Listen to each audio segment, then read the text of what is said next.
Welcome back po sa ating channel. Magandang umaga po. Po ngayon tayo at magpapatubig dito sa ating farm. Mga tuyo na po kasi mga ating pananim. Kailangan ng madilig. Ito po ang ating makinang ginagamit. 3x3 na gasoline type na patubig.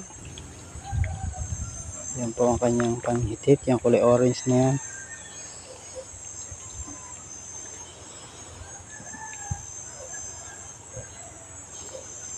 Maaga pa lang nagpapatubig na 5 AM kasi matindi na ang init pag patanghali na. Mula dito sa ilog iakit ng makina ang tubig papunta doon sa taas sa taniman.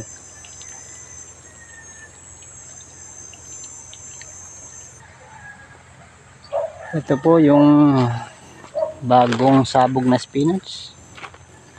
Nasabugan na po natin siya ng mga buto at vermicast. Ito pa po yung ibang vermicast.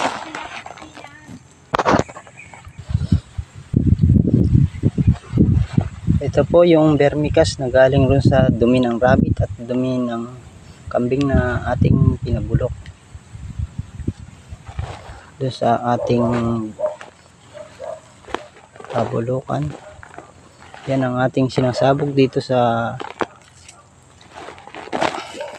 ating mga halaman gamit pampataba para menos gastos sa mga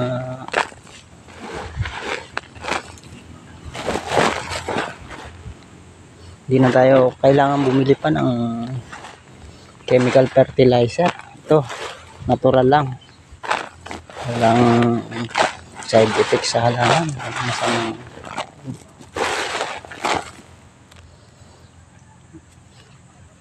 pinabibilhin pa.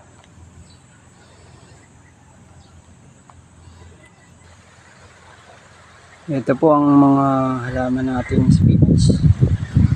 Sa oras na madiligan, nananariw ang mga dahon. Ayan, masayang masaya sila. Napatubigan na naman. Every 5 days kailangan natin magpatubig. Matindi na ang init ngayon sa summer.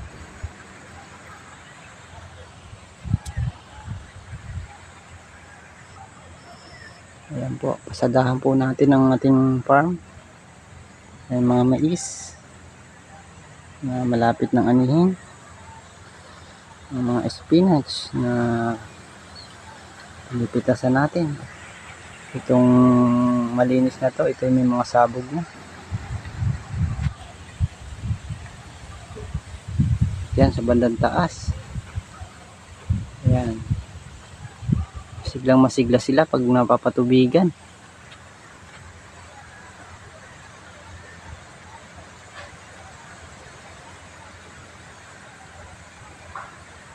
Ito nga po pala yung sinabog natin dito sa may tabing ilog na saluyot. 2 weeks na lang po, malapit na pong harvestin ng iba. Maganda ng saluyot sa ilog, hindi na kailangan patubigan. Yan po sila, mga 2 weeks na lang, malapit ng anuhin. Yan po ang dahon ng saluyot.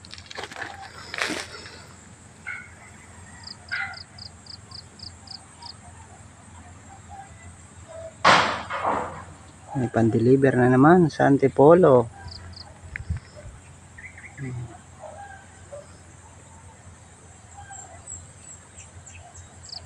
At yan po ang mga pandaing natin na gabi. Ang lalaki. Pantay tao na. Kasi taas ko na ang mga gabing ito.